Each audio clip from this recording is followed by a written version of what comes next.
Et quand la tristesse arrive, je sais tu es là, toujours près de moi. Bon jeudi, bienvenue à votre émission de la Victoire de l'amour. J'espère que vous allez bien et qu'on se prépare à vivre une belle journée aujourd'hui. On rejoint, comme on le fait à tous les jeudis, Dolly Démitron.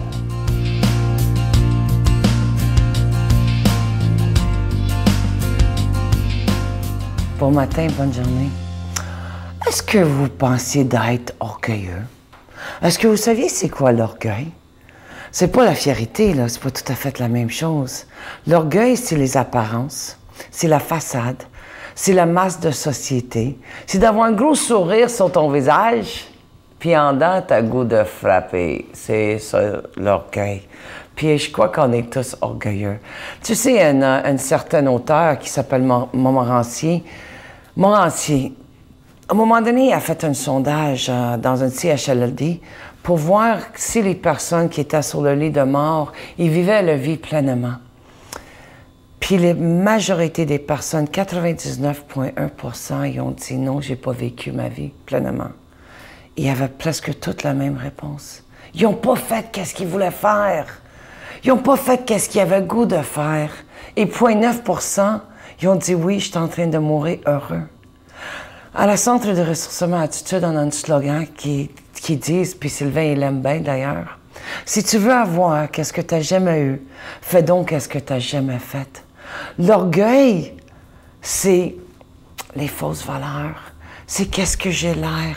Je me lave pas, je me mets du parfum, je fais pas mes cheveux, je vais mettre une couette ou une casquette. J'ai de la visite, c'est la grosse affaire parce que là, il faut que ça paraisse bien. Mais dans le fin fond, là, qu'est-ce qui est plus important? De paraître bien ou d'être bien? C'est correct. Attends un instant, là, je suis pas en train de dire de pas t'occuper de toi. C'est important de s'occuper de sa personne, de se laver, de se parfumer, de se maquiller, de se bien habiller. Ça, c'est clair, ça. Mais quand je le fais pour les autres, ça, c'est l'orgueil. Quand je me lève le matin, puis je me coiffe, puis je fais mes ongles, puis je me maquille, puis je me crème, puis je me lave, puis je m'habille, je me sens bien.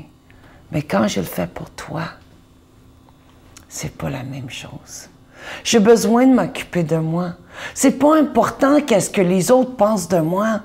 Qu'est-ce qui est important, c'est qu'est-ce que je sais de moi, qu'est-ce que je ressens de moi. C'est ça qui est important, parce que tout le monde va avoir leurs opinions sur moi, sur qu'est-ce que je fais pas. Mais c'est ma conscience qui est importante. Moi, je vous suggère d'être au lieu de paraître. Sois authentique, intègre, vrai. La vie a tellement d'espoir. Être humble. Bonne journée dans l'humilité à chacun et tous. Notre Père qui es aux cieux, que ton nom soit sanctifié, que ton règne vienne, que ta volonté soit faite sur la terre comme au ciel. Donne-nous aujourd'hui notre pain de ce jour. Pardonne-nous nos offenses comme nous pardonnons à ceux qui nous ont offensés. Ne nous laisse pas entrer en tentation, mais délivre-nous du mal, car c'est à toi qu'appartient le règne, la puissance et la gloire pour les siècles des siècles. Amen. La Victoire de l'amour vous invite à un magnifique pèlerinage en Terre Sainte en Jordanie en compagnie de Sœur Angèle, l'abbé Donald Thompson et Sylvain Charon. Nous visiterons en Israël, Nazareth, le mont des Béatitudes, Bethléem, Jérusalem, Masada et Kouram. Et en Jordanie, Petra, Mont-Nebo, la mer Morte et plusieurs autres endroits, du 26 mai au 10 juin 2015.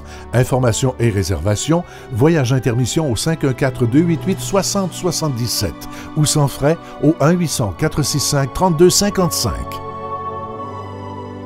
En ce mois du carême, la Victoire de l'amour vous propose de faire un don, mais sans rien attendre en retour. Il n'y aura pas de cadeau du mois, il n'y aura pas de livre, il n'y aura pas de CD, il n'y aura pas de bracelet, il n'y aura rien de tout ça.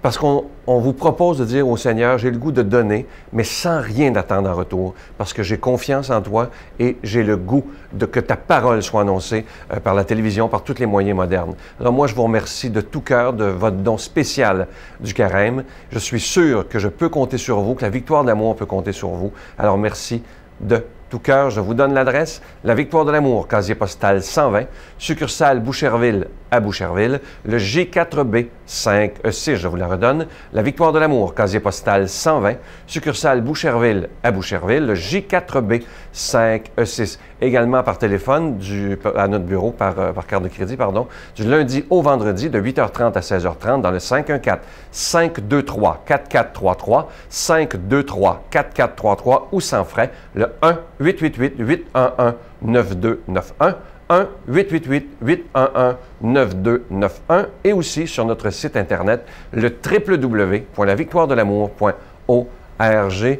Merci de tout cœur de votre grande générosité. Je vous rappelle que le plus beau cadeau que la Victoire d'Amour peut vous donner, c'est d'être en ondes tous les jours à la télévision, 7 jours par semaine. On est aussi sur vos tablettes, sur les téléphones intelligents pour ceux qui ont l'application gratuite. On est aussi visible sur notre site Internet, les émissions sont là, sur YouTube. On est partout pour annoncer la parole de Dieu et ça, c'est tellement important. Merci de tout cœur de votre grande générosité.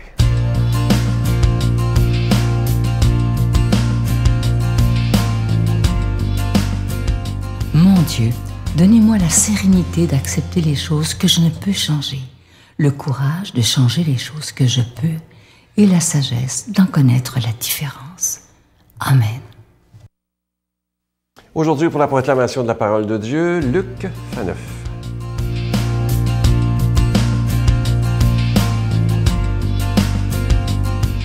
Bonjour, heureux d'être avec vous aujourd'hui, 19 mars, grande fête, la fête de Saint-Joseph. Donc, on ne sera pas surpris qu'aujourd'hui, l'Évangile nous en parle, mais l'Évangile va aussi nous révéler qu'être parent n'est facile pour personne. J'en sais quelque chose, vous en savez quelque chose, mais pas même pour les parents de Jésus. Donc, demandons à l'Esprit Saint de venir habiter toute notre personne afin que nous recevions cette parole de Dieu, qu'elle porte du fruit dans nos vies. Chaque année, les parents de Jésus allaient à Jérusalem pour la fête de la Pâque. Quand il eut 12 ans, ils firent le pèlerinage suivant la coutume. Comme ils s'en retournaient à la fin de la semaine, le jeune Jésus resta à Jérusalem sans que ses parents s'en aperçoivent. Pendant qu'il était avec leurs compagnons de route, ils firent une journée de chemin avant de le chercher parmi leurs parents et connaissances. Ne le trouvant pas, ils revinrent à Jérusalem en continuant à le chercher. C'est au bout de 3 jours qu'ils le trouvèrent dans le temple, assis au milieu des docteurs de la loi. Jésus les écoutait et leur posait des questions, et tous ceux qui l'entendaient s'extasiaient sur son intelligence et sur ses réponses. En le voyant, ses parents furent stupéfaits, et sa mère lui dit, « Mon enfant, pourquoi nous as-tu fait cela? Vois comme nous avons souffert en te cherchant, mon père et moi, ton père et moi. » Et il leur dit, « Comment se fait-il que vous m'ayez cherché? Ne le saviez-vous pas? C'est chez mon père que je dois être. » Mais ils ne comprirent pas ce qu'il leur disait. Il descendit avec eux pour rentrer à Nazareth, et là, il leur était soumis. Sa mère gardait dans son cœur tous ces événements. Acclamons cette parole de Dieu, louange à toi, Seigneur Jésus. Je vous dis, c'est un récit qui est très, très, très réconfortant, n'est-ce pas? Pour tous les parents, j'en suis, plusieurs d'entre vous en êtes aussi, qui maintes et maintes fois dans leur vie, n'est-ce pas, ont vu leur progéniture, leurs enfants, n'est-ce pas, agir de façon un peu, on va dire, déconcertante, de façon un peu bizarre, et on ne comprenait pas trop, n'est-ce pas? Et si vous êtes parent d'ados, ben là, je vous vois sourire d'ici, n'est-ce pas? Ils sont difficiles à suivre. Évidemment, on a cette petite image-là hein, d'un petit Jésus parfait, là. Jésus, la petite statue, et Jésus... Mais bon, le texte ne dit pas que Jésus n'était pas parfait, il ne dit pas ça du tout. Le texte dit surtout que Jésus, tout parfait qu'il était, puis en fait, même le texte le montre bien, hein, déjà tout jeune, alors qu'il avait fait l'équivalent de sa bar mitzvah, n'est-ce pas, son âge de raison, selon la foi juive. Alors Jésus fait le pèlerinage avec ses parents. Et, ben voilà, il se perd, parce qu'évidemment, les gens partaient de loin, hein, on marchait quand même plusieurs jours, et en grand groupe, la grande famille élargie. Et là, voilà, il ne le retrouve plus. Et là, Jésus, il le retrouve auprès des docteurs de la loi, les gens les plus savants de l'époque. Et ces savants, n'est-ce pas, qui sont devant lui, qui disent « Wow, ce petit jeune-là de 12 ans, il est vraiment impressionnant. » Donc, ce texte-là ne dit pas que Jésus n'était pas parfait. Non, au contraire. Le texte montre bien que Jésus était en tout cas parfait dans son intelligence, là. Il faudrait définir c'est quoi la perfection, mais vous comprenez ce que je veux dire. Mais ce qu'il dit par contre, c'est tout le malaise, toute la gêne, disons-le, toute l'angoisse. Moi, je me souviens, il y a quelques années, mon Jérôme a 7 ans et demi maintenant, vous savez, on fait ce qu'on peut, j'ai 4 enfants, on surveille nos enfants, mais des fois, on en échappe une. Hein, comme on dit en québécois, des fois, on échappe le ballon. Et puis, on avait laissé la porte comme ça, entrouverte. Les enfants étaient venus manger. Jérôme n'était pas encore en âge d'aller à l'école. Puis, Jérôme a voulu suivre ses frères et sœurs pour aller à l'école. Ses sœurs, pardon. Et il a quitté comme ça, sans nous avertir. Et quand on s'en est rendu compte, ça a duré à peine 15 minutes, là, mais j'ai dû appeler le 911.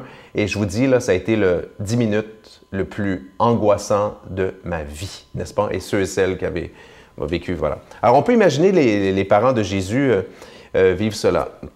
Donc, ce texte-là nous dit quoi, finalement? Il nous dit plein de choses. Bon, la perfection de Jésus, ça, on n'est pas surpris. Il nous dit que Jésus et sa famille vivaient en bons juifs, faisaient les pèlerinages. Ça non plus, on le savait déjà et on n'est pas surpris. Mais ce que ça nous dit surtout, c'est que même pour des parents aussi saints, des parents aussi d'exception hein, que Joseph et Marie, et aujourd'hui on fait mémoire de Saint Joseph, qui a eu une perfection vraiment bien particulière, tout à lui, ben voilà, même pour eux, ces tâches-là, la tâche éducative de parents était une tâche extrêmement difficile, parfois très angoissante. Et on n'a qu'à se souvenir du reste de la vie de Marie, n'est-ce pas?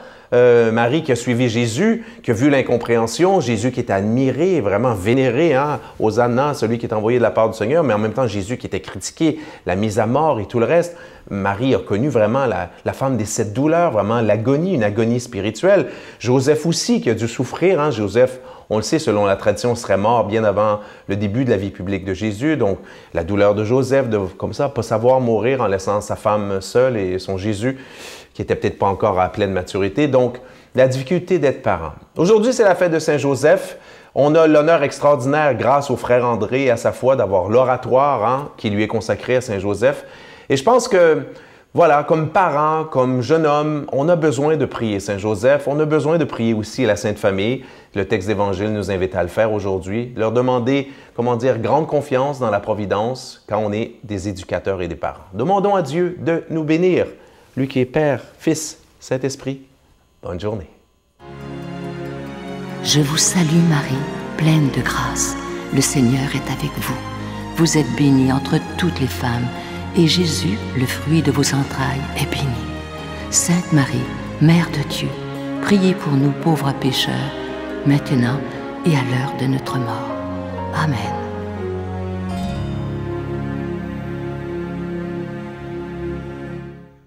Venez célébrer avec nous le 20e anniversaire de la Victoire de l'amour en compagnie de Monseigneur Christian Lépine, archevêque de Montréal, l'abbé Robert Lemire, l'abbé Robert Jolicoeur, Dolly Dimitro, Jean-Marc Chaput, Sœur Angèle et Sylvain Charon. Et en chanson, Miguel Padilla, Alexandre Belair, William Coallier, Robert Lebel, Giorgia Fomenti, David Thibault. Et un mini-spectacle de l'unique Michel Louvain, le samedi 16 mai 2015 à 13h à l'Arena Maurice Richard de Montréal, Métro Vio.